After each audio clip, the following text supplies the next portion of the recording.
আসসালামু আলাইকুম রহমতুল্লাহ। আজকে আমরা দোয়া সিরিজের মাঝে কোরআনিক দোয়া সিরিজে সূরা ইমরানের একটি দোয়া শিখব।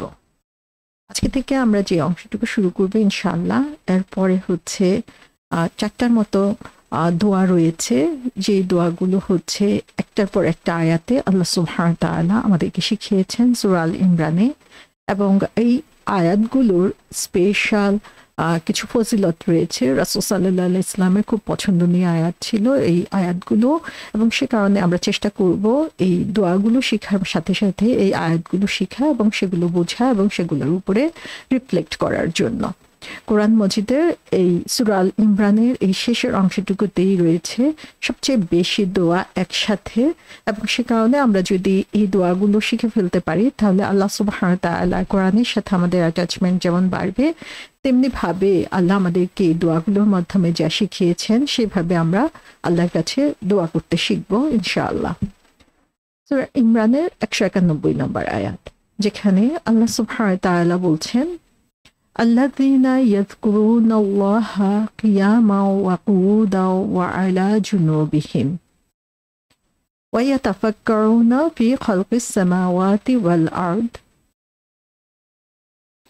রব্বানা মা খালাকতা হাযা বাতিলা সুবহানাক ফাকিনা আযাবান নার। অর্থ হচ্ছে, যারা দাঁড়িয়ে বসে উৎসাহিত অবস্থায় আল্লাহকে স্মরণ করে এবং চিন্তা গবেষণা করে আসমান এবং জমিন সৃষ্টির বিষয়ে, তারা বলে, হে পরওয়ারদিগার, এসব তুমি অনর্থক সৃষ্টি করনি, সকল পবিত্রতা তোমারই, আমাদেরকে তুমি দুজকের শাস্তি থেকে বাঁচাও। তো এই আয়াতের শেষের অংশটুকু আমরা দেখি যে দোয়ার অংশ, রাব্বানা থেকে এটা হচ্ছে দোয়ার অংশ, কিন্তু এর আগের যে কথাগুলো সে কথাগুলো আমাদের জন্য অত্যন্ত গুরুত্বপূর্ণ। কেন গুরুত্বপূর্ণ সেটা জানার জন্য আমরা একটা হাদিসের রেফারেন্স এখানে দেখতে পাচ্ছি, যেখানে আয়েশা রাদিয়াল্লাহু আনহা থেকে বর্ণনা করা হয়েছে যে আয়েশা রাদিয়াল্লাহু আনহাকে একদিন রাসূল সাল্লাল্লাহু আলাইহি ওয়াসাল্লাম বললেন যে ওয়ান অফ দ্য নাইটস তিনি ঘুমিয়েছিলেন, ঘুমার থেকে উঠে তিনি আয়েশা রাদিয়াল্লাহু আনহাকে বললেন যে হে আয়েশা, আমি এখন আমার রবের জন্য ইবাদত করতে যাচ্ছি, অর্থাৎ তিনি তাহাজ্জুদের নামাজ পড়তে চাচ্ছেন। তো এখানে আমরা দেখি যে আল্লাহ রাসূল সাল্লাল্লাহু আলাইহি সাল্লাম তার অনেক কাজ, সে কাজের মধ্যে তিনি তাহাজ্জুদের নামাজও কিন্তু রেগুলার পড়তেন, এবং শুধু শর্ট টাইমের জন্য একটু তাহাজ্জুদের নামাজ পড়া এরকম না, বরং আল্লাহ রাসূল সাল্লাল্লাহু আলাইহি সাল্লাম রাতের অধিকাংশ সময় হচ্ছে তাহাজ্জুদের নামাজ পড়তেন। এটা হচ্ছে আল্লাহর ইবাদতের জন্য, কিন্তু সেখানে তিনি বান্দার হক সম্পর্কেও কিন্তু গাফেল হন নাই। আয়েশা রাদিয়াল্লাহু আনহা তার স্ত্রী, তার যে হক রয়েছে সে কারণে তিনি আয়েশা রাদিয়াল্লাহু আনহার কাছে পারমিশন চাইলেন যে হে আয়েশা, আমি এখন আল্লাহর ইবাদত করতে যাচ্ছি। তো সুবহানাল্লাহ, এখানে আমরা দেখতে পাই যে স্বামী স্ত্রীর যে সম্পর্ক অথবা একজনের অধিকার সম্পর্কে অপরজনের যে সচেতন হওয়া প্রয়োজন, ইভেন সেটা আমি আল্লাহর ইবাদত করার ক্ষেত্রেও সে ব্যাপারে আমাদেরকে কতটুকু সচেতন হতে হবে সেটা আমরা রাসূল সাল্লাল্লাহু আলাইহি ওয়াসাল্লামের জীবনের এই ঘটনা থেকে দেখতে পাই। আয়েশা রাদিয়াল্লাহু আনহা জবাব দিলেন, হে আল্লাহ, আল্লাহর শপথ, আমি আপনার সান্নিধ্য লাভ করি, আবার আপনি যা করেন যেটাতে আপনি সন্তুষ্ট হন, যেটা করে আপনি সন্তুষ্ট হন সেটাও আমি ভালোবাসি। তো এখানে আমরা দেখি যে আয়েশা রাদিয়াল্লাহু আনহা মাশাআল্লাহ তিনি খুবই ইন্টেলিজেন্ট একজন মহিলা ছিলেন, যে তার যে ইচ্ছাটা তিনি কিভাবে প্রকাশ করেছেন। অবশ্যই রাসূল সাল্লাল্লাহু আলাইহি ইসলামের সান্নিধ্য তিনি পছন্দ করেন, আবার সাথে সাথে রাসূল সাল্লাল্লাহু আলাইহি ইসলাম যা পছন্দ করেন সেটাও তিনি ভালোবাসেন। রাসূল সাল্লাল্লাহু আলাইহি ইসলাম তার পারমিশন পেয়ে গেলেন, তিনি দাঁড়িয়ে গেলেন, ওযু করলেন এবং তিনি নামাজের জন্য প্রস্তুত হলেন, নামাজ পড়লেন। এবং আয়েশা রাদিয়াল্লাহু আনহা বললেন যে একটা সময় আসলো যখন তিনি শুনতে পারলেন যে রাসূল সাল্লাল্লাহু আলাইহি সাল্লাম কান্না করছেন, এবং কান্না করতে করতে তার চোখ দাড়ি সব ভিজে গিয়েছে, এবং তিনি তার কান্না কোনোভাবেই বন্ধ করছেন না। সো অনেকক্ষণ ধরে যখন তিনি কান্না করে চলছেন, ইভেন তার চোখের পানিতে মাটি পর্যন্ত ভিজে গিয়েছে, এটা হচ্ছে আমরা দেখি তাহাজ্জুদের সময় দাঁড়িয়েছেন তিনি তাহাজ্জুদের নামাজের জন্য, এর মধ্যে ফজরের সময় হয়ে গিয়েছে, বিলাল রাদিয়াল্লাহু আনহু আসলেন, তিনি ফজরের আজান দিলেন এবং যখন তিনি দেখলেন যে রাসূল সাল্লাল্লাহু আলাইহি সাল্লাম কান্না করছে তখন তিনি বললেন যে হে আল্লাহ রাসূল সাল্লাল্লাহু আলাইহি সাল্লাম আপনি কেন কান্না করছেন? আপনাকে কি আল্লাহ সুবহানাহু ওয়া তাআলা যা কিছু করেছেন বা যা কিছু করবেন সমস্ত কিছু গুনাহ মাফ করে দেন নাই? তখন রাসূল সাল্লাল্লাহু আলাইহি সাল্লাম জবাব দিলেন যে আমি কি আল্লাহর শুকরকারী বান্দা হব না? সুবহানাল্লাহ, যে আল্লাহর সন্তুষ্টি লাভ করা, আল্লাহর পছন্দনীয় বান্দা হওয়া, এই ইহসানের লেভেলে যে রাসূল সাল্লাল্লাহু আলাইহি সাল্লাম পৌঁছেছিলেন সেটা আমরা এখানে দেখতে পাই যে ইহসান কি জিনিস, যে শুধুমাত্র আল্লাহর ভয়ে না, আল্লাহকে ভালোবেসে তার আরো পছন্দনীয় হওয়ার জন্য, তার যদিও তার সমস্ত গুনাহ মাফ হয়ে গিয়েছে কিন্তু আল্লাহর আরো পছন্দনীয় বান্দার কাতারে তিনি শামিল হওয়ার জন্য তিনি আল্লাহর পছন্দের কাজ আরো বেশি করে করছিলেন। তো আমাদের ক্ষেত্রে আমরা দেখি যে আমরা মিনিমামটুকু পালন করার পরে আমাদের মনে হয় যে হ্যাঁ অনেক করে ফেলেছি, অথচ আমরা যদি ইহসানের কথা চিন্তা করি যে ইহসান হচ্ছে সেটাই যেটা হচ্ছে অব্লিগেশন বা আমার উপরে যেটা ফরজ সেটা বিয়ন্ড, যে আমি কাউকে ভালোবেসে তাকে সন্তুষ্ট করার জন্য আরো বেশি বেশি কোনো কাজ করব, এবং রাসূল সাল্লাল্লাহু আলাইহি সাল্লাম হচ্ছেন সেটার উজ্জ্বল উদাহরণ। এবং তিনি বললেন যে আমার কাছে আজকে রাতে একটা আয়াত নাজিল হয়েছে এবং তাদের জন্য অভিশাপ যারা হচ্ছে এই আয়াতটা পড়বে কিন্তু সেটার উপরে রিফ্লেক্ট করবে না। এবং কোন আয়াত নাজিল হয়েছে? সেই আয়াতটা হচ্ছে সূরা ইমরানের 190 নম্বর আয়াত। তো স্বাভাবিকভাবে আমাদের তাহলে এখন মনে হচ্ছে যে হ্যাঁ আমাদের 190 নম্বর আয়াতটা আসলে জানা দরকার, কারণ 190 থেকে শুরু করে পরের 10টি আয়াতই হচ্ছে আল্লাহ সুবহানাহু ওয়া তাআলার খুবই পছন্দের আয়াত এবং রাসূল সাল্লাল্লাহু আলাইহি সাল্লামেরও খুব পছন্দের আয়াত। 190 নম্বর আয়াতে আল্লাহ সুবহানাহু ওয়া তাআলা বলছেন ইন্না ফি খালকিস সামাওয়াতি ওয়াল আরদ ওয়া ইখতিলাফিল লাইলি ওয়ান নাহারি লিআয়াতিল উলিল আলবাব, যে নিশ্চয় আসমান ও জমিন সৃষ্টিতে এবং রাত্রি এবং দিনের আবর্তনে নিদর্শন রয়েছে বোধ সম্পন্ন লোকদের জন্য। সুবহানাল্লাহ, আমরা যদি এই আয়াতটার দিকে খেয়াল করি তাহলে দেখব যে আমরা সংক্ষেপে একটু বোঝার জন্য চেষ্টা করব এই 190 নম্বর আয়াতটা, কারণ এখান থেকেই পরবর্তী কথাগুলো শুরু হয়ে গিয়েছে। এখানে আল্লাহ বলছেন যে এখানে আয়াত রয়েছে উলিল আলবাবের জন্য। আয়াত মানে হচ্ছে সাইন, নিদর্শন, যেটা হচ্ছে কোনো জিনিসের প্রতি দিক নির্দেশনা করে, সে জিনিসটাকে আয়াত বলা হয়। সো আয়াত বলতে আমরা কোরআনের আয়াতকে বুঝতে পারি, আবার আয়াত বলতে আল্লাহ সুবহানাহু ওয়া তাআলার যে সৃষ্টি কৌশল, যে নিদর্শন তিনি আমাদের সামনে রেখে দিয়েছেন সেটাকেও বোঝানো হচ্ছে। আমরা যখন 8 নম্বর আয়াতে আলোচনা করেছিলাম সেটা রেফারেন্সে 7 নম্বর আয়াতে দেখেছিলাম আল্লাহ সুবহানাহু ওয়া তাআলা সেখানে উলুল আলবাবের কথা বলেছেন। 190 নম্বর আয়াতে এসে তিনি আমাদেরকে বলছেন যে এই নিদর্শনগুলো থেকে তারাই হচ্ছে শিক্ষা নিতে পারে যারা হচ্ছে উলুল আলবাব। উলুল আলবাবকে পিপল অফ আলবাব। সো আলবাব জিনিসটা কি? আলবাব হচ্ছে বহু বচন, আর এক বচন হচ্ছে লুব। লুব শব্দের অর্থ হচ্ছে কোনো ফলের যে খাদ্যাংশ, যেটা ভিতরের অংশ যেটা খাওয়া যায়, এসেন্স যে জিনিসটা, এডিবল পার্ট যেটা, সেটাকে লুব বলা হয়। আবার লুব শব্দের আরেকটা অর্থ হচ্ছে পবিত্রতা। সো লুব বলতে এখানে বোঝানো হচ্ছে যে যারা হচ্ছে উলুল আলবাব, এখানে আলবাব বলতে বোঝানো হচ্ছে যারা হচ্ছে যাদের মন পরিষ্কার, পজেসর অফ সাউন্ড মাইন্ড। উলুল বলতে বোঝানো হয় যারা হচ্ছে অধিকারী। কিসের অধিকারী? তারা হচ্ছে সাউন্ড মাইন্ড, যাদের বিবেক বিবেচনা হচ্ছে পরিষ্কার, উন্নত, এবং সেখানে কোনো ধরনের ভেজাল সমস্যা নাই, সে ধরনের মন বোঝানোর জন্য উলুল আলবাব বোঝানো হয়েছে। অর্থাৎ তাদের মনটা হচ্ছে এরকম যে অপ্রয়োজনীয় জিনিস দিয়ে তাদের মাথা মগজ ভর্তি নেই, বরং যা কিছু উপকারী সেই জিনিসগুলো নিয়ে তারা থিঙ্ক করে, তারা চিন্তা ভাবনা করে, সেই জিনিস তারাই হচ্ছে উলুল আলবাব।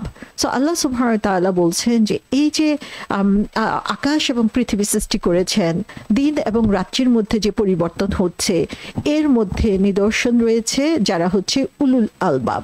সো এই যে আল্লাহ সুবহানাহু ওয়া তাআলার অপারেশনাল সিস্টেম, যেভাবে তিনি পৃথিবীটাকে বিশ্ব ব্রহ্মাণ্ডকে নিয়ন্ত্রণ করছেন, অর্গানাইজ করেছেন, সুসংগঠিত করেছেন, সবকিছু সুন্দরভাবে সুসম্পন্ন হচ্ছে, এই জিনিসগুলোর প্রতি দৃষ্টি আকর্ষণ করা হচ্ছে। যারা হচ্ছে উলুল আলবাব, তারা হচ্ছে কি করে, এগুলো নিয়ে চিন্তা ভাবনা করে।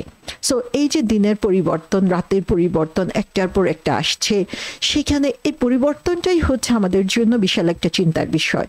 আর এই পরিবর্তনের সাথে সাথে এর যে এফেক্টটা, সেটাও কিন্তু আমরা দেখতে পাই যে আমাদের ডেইলি লাইফে এটার একটা এফেক্ট রয়েছে, যেখানে হচ্ছে সারা দিনই হচ্ছে সূর্য থাকে, সেখানে রাত হয় না। সেসব জায়গার মানুষ জানে যে রাতের অন্ধকার তাদের মানসিক প্রশান্তির জন্য কতটুকু গুরুত্বপূর্ণ এবং তাদের ঘুমের জন্য কতটুকু গুরুত্বপূর্ণ। আবার যেসব জায়গায় হচ্ছে দিন খুবই ছোট, খুব অল্প সময়ের জন্য হচ্ছে সূর্য উদিত হয়, তারা জানে যে ডিপ্রেশন কি জিনিস। স্বাভাবিকভাবেই তারা ডিপ্রেশনের মধ্যে পড়ে যায় সেসব জায়গায়। আবার আমরা দেখি যে এর এফেক্টটুকু পাখি, আল্লাহ সুবহানাহু ওয়া তাআলা বিভিন্ন সৃষ্টি, গাছপালা, সমস্ত কিছুর উপরই কিন্তু পড়ে এই পরিবর্তনের যে ধারাটা। সো এই পরিবর্তনটা কত গুরুত্বপূর্ণ এবং এর মাধ্যমে কি চেঞ্জ হচ্ছে, না হলে কি হতো, এই জিনিসগুলোই হচ্ছে উলুল আলবাব চিন্তা করে। সো উলুল আলবাব হচ্ছে এর প্রত্যেকটা জিনিস থেকে বেনিফিটেড হয়, প্রত্যেকটা জিনিস থেকে সে উপকৃত হয়, কারণ সে এগুলো নিয়ে চিন্তা ভাবনা করে। সো দুনিয়াবী জীবনে সে যেমন উপকৃত হয়, তেমনি স্পিরিচুয়াল লাইফেও তার উপকার হয়, কারণ সে যখন এইসব ব্যাপারে চিন্তা করে, তখন সে স্বাভাবিকভাবেই বুঝে নেয় যে অবশ্যই এর পিছনে একজন সৃষ্টিকর্তা রয়েছে। এবং সৃষ্টিকর্তা যে আছে সেটা যেমন সত্যি, সেখানে একাধিক সৃষ্টিকর্তা কোনোভাবেই সম্ভব না, সেখানে অবশ্যই সেই সৃষ্টিকর্তাকে এক হতে হবে। এবং এই এক সৃষ্টিকর্তাই আমাদের মাঝে এই ডাইভার্সিটি তৈরি করে দিয়েছে আমাদের প্রয়োজনে। সো এটা হচ্ছে ইন রিটার্ন তার ঈমানকে বৃদ্ধি করে। সো এখানে আমরা দেখি যে আল্লাহ সুবহানাহু ওয়া তাআলা এত সুন্দরভাবে এই আয়াতটা শুরু করেছেন এবং এই আয়াতটার মাধ্যমে তিনি আমাদেরকে বলে দিচ্ছেন যে 190 নম্বর আয়াতের শুরু থেকে এরপরে পরবর্তী 10টি আয়াত, এই 10টি আয়াত হচ্ছে আমাদের জন্য খুবই গুরুত্বপূর্ণ, কারণ রাসূল সাল্লাল্লাহু আলাইহি ওয়াসাল্লাম এই আয়াতগুলো শুনে কান্না করেছেন। এই আয়াতগুলো তার মধ্যে এমনভাবে এফেক্ট করেছে যে আসলে আমরা কতটুকু রিফ্লেক্ট করি, আসলে আমরা কতটুকু চিন্তা করি। সো এই চিন্তাশীলতা, জিনিস নিয়ে পন্ডার করা, গবেষণা করা, সেগুলোর মাধ্যমে নিজের মধ্যে পরিবর্তন আনা, এটা আসলে খুবই খুবই গুরুত্বপূর্ণ একটা ব্যাপার। এই ব্যাপারে কথিত আছে যে এটার হচ্ছে সঠিক কোনো রেফারেন্স আমার কাছে নাই, কিন্তু ঘটনাটা আমার কাছে খুব ভালো লেগেছে যে ঘটনাটা সত্যি হোক বা মিথ্যা হোক, এর যে শিক্ষাটা, সেই শিক্ষাটা আসলে আমাদের জন্য ইম্পর্টেন্ট। সে কারণে আমি এখানে উল্লেখ করছি যে বনি ইসরায়েলের যারা হচ্ছে বিশ্বাসী ছিল ঈসা আলাইহিস সালাম আসার আগে, তাদের মধ্যে হচ্ছে একটা প্রচলন ছিল, যারা হচ্ছে সিনসিয়ার বিলিভার, যারা হচ্ছে একনিষ্ঠ মুমিন ছিল, বিশ্বাসী ছিল, তারা যেখানে যেত তাদের মাথার উপরে হচ্ছে একটা ম্যাঘ হচ্ছে তাদেরকে ছায়া দিয়ে রাখতো, অর্থাৎ তারা যেখানেই থাকতো সে ম্যাঘটা তাদের মতো আশ্রয়ের মতো ছিল। সো যখনই কেউ দেখতো কেউ হেঁটে যাচ্ছে এবং তার মাথার উপর দিয়ে ছায়া চলে যাচ্ছে, এটা ছিল তাদের জন্য একটা আইডেন্টিটি মার্ক, যে তারা যে সিনসিয়ার, তারা যে আল্লাহর প্রিয় বান্দা, সেটা তারা বুঝতে পারতো এবং তারা সেখান থেকে মানে সেটা তাদের আইডেন্টিফিকেশনের জন্য ইম্পর্টেন্ট ছিল। সো এরকম একজন ব্যক্তি, সে হচ্ছে একদিন তার মাকে এসে বলল যে মাম, আমি আল্লাহ সুবহানাহু ওয়া তাআলার এত ইবাদত করছি প্রায় 30 বছরের উপর ধরে, কিন্তু আমি অন্যরা যে ম্যাঘের আশ্রয়টা পাচ্ছে, আমি এখনো সেই ম্যাঘের আশ্রয়টা পাচ্ছি না কেন? সো ইন্টারেস্টিংলি আমরা চিন্তা করি এখানে যে 30 বছরের উপরে আল্লাহর ইবাদত করছে, কিন্তু তারপরেও হচ্ছে সেই ম্যাঘের যে শেড সেটা সে পায় নাই। তার মা বললেন যে মনে হয় তুমি কোনো কিছু ভুল করছো। তখন সে বলল যে আমি তো কোনো ভুল মনে করতে পারছি না, অর্থাৎ সেও আসলে চেষ্টা করছে সেটা করার জন্য। তখন তার মা বলল যে মনে হয় এটাও হতে পারে যে তুমি আকাশের দিকে তাকিয়েছো, কিন্তু আল্লাহ সুবহানাহু ওয়া তাআলার যে ব্লেসিং সেটা নিয়ে কখনো চিন্তা করো নাই। এবং সে তখন বলল যে হ্যাঁ, এরকম হতে পারে মাঝে মাঝে। তখন তার মা বলল যে এর কারণেই হয়তোবা তুমি পিছিয়ে পড়েছো। সো এটা আসলে আমাদের জন্য এই জন্য রিমাইন্ডার যে কত হাজারবার আসলে আমরা আকাশের দিকে তাকাই, কত হাজারবার আমরা আসলে আল্লাহর সৃষ্টির প্রতি তাকাই। আমি নিজে হচ্ছে আল্লাহর সৃষ্টি, আমার নিজের জীবন নিয়ে আমি কতবার আসলে চিন্তা করি। সো আল্লাহ সুবহানাহু ওয়া তাআলার এই সৃষ্টি নিয়ে চিন্তা করা, গবেষণা করাও হচ্ছে আল্লাহ সুবহানাহু ওয়া তাআলার নৈকট্য অর্জন করার একটা উত্তম উপায়। আলী রাদিয়াল্লাহু আনহু থেকে বর্ণনা করা হয়েছে যে রাসূল সাল্লাল্লাহু আলাইহি সাল্লাম যখন রাতে উঠতেন, ঘুম থেকে উঠতেন, তখন তিনি তার দাঁত ব্রাশ করতেন, দাঁত মাজতেন এবং তারপরে তিনি আকাশের দিকে তাকাতেন। সো এখানে আমরা দেখি যে রাসূল সাল্লাল্লাহু আলাইহি সাল্লামের এটা একটা অভ্যাস ছিল যে আকাশের দিকে তাকানো। সে আকাশের দিকে তাকিয়ে তিনি আসলে আল্লাহ সুবহানাহু ওয়া তাআলার যে ক্ষমতা, তার যে বিরাটত্ব, সেটা যেন তিনি তার যে নিয়ামত, সেটা যেন তিনি উপলব্ধি করতে পারতেন। একজন বেদুইন তার পিঠের উপরে শুয়েছিল, অর্থাৎ আকাশের দিকে তাকিয়ে শুয়েছিল, এবং সে তখন দেখতে পেল যে ডার্ক আকাশের মধ্যে হচ্ছে তারাগুলো শাইন করে আছে, তারাগুলো জল করছে। তখন সে বলল যে আমি স্বীকার করছি যে এই আকাশের একজন মালিক রয়েছে, সৃষ্টিকর্তা রয়েছে, সুতরাং তুমি আমাকে সেই সৃষ্টিকর্তার কাছে সে দোয়া করলে আমাকে ক্ষমা করে দাও। এবং সে লোক জানতে পারলো যে আল্লাহ সুবহানাহু ওয়া তাআলা তাকে ক্ষমা করে দিয়েছে। তো এইগুলো আসলে আমাদেরকে স্মরণ করিয়ে দেয় যে আমাদেরকে থিঙ্ক করতে হবে, আমাদেরকে চিন্তা করতে হবে, আমাদেরকে রিফ্লেক্ট করতে হবে যে আল্লাহ সুবহানাহু ওয়া তাআলার যে সৃষ্টি আমাদের সামনে রয়েছে সেগুলো সম্পর্কে। আর বুখারী এবং মুসলিম শরীফের একটা হাদিসে রয়েছে যে ইবনে আব্বাস রাদিয়াল্লাহু আনহু থেকে বর্ণিত রয়েছে যে তিনি একদিন মাইমুনা রাদিয়াল্লাহু আনহা, মাদার অফ দ্য বিলিভার্স, উম্মুল মুমিনিন, তিনি ছিলেন ইবনে আব্বাস রাদিয়াল্লাহু আনহুর খালা, এবং সে কারণে হচ্ছে তিনি তার কাছে অবস্থান করার পারমিশন চাইলেন এবং রাসূল সাল্লাল্লাহু আলাইহি সাল্লাম তাকে পারমিশন দিলেন। এবং তিনি বললেন যে রাসূল সাল্লাল্লাহু আলাইহি সাল্লাম রাতের অর্ধাংশ হচ্ছে ঘুমালেন এবং তারপরে তিনি হচ্ছে জেগে উঠলেন এবং জেগে উঠে তিনি তার মুখ থেকে ঘুমকে তাড়িয়ে দিলেন।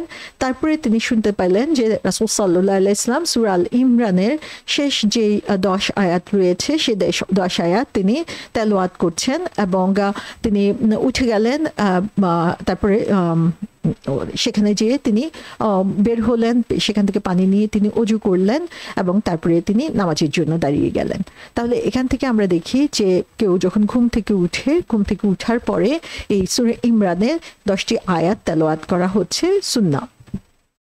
এবং এই ব্যাপারে রাসূল সাল্লাল্লাহু আলাইহি সাল্লাম বলেছেন যে যারা হচ্ছে এই আয়াতগুলো পড়ে কিন্তু সেগুলোর উপরে রিফ্লেক্ট করে না, তাদের উপরে অভিশাপ। তো সুবহানাল্লাহ, এটা আমাদের জন্য একটা বিরাট ওয়ার্নিং যে আমরা আসলে এই আয়াতগুলো পড়ছি এবং বোঝার চেষ্টা করছি কিনা এবং সেগুলো নিয়ে আসলে চিন্তা গবেষণা করছি কিনা। তো এখন আমরা এই সূরা ইমরানের 191 নম্বর আয়াতটার উপরে ফোকাস করব এবং আল্লাহ সুবহানাহু ওয়া তাআলা এখানে আমাদেরকে কি শিখিয়েছেন সেটা জানার চেষ্টা করব ইনশাআল্লাহ।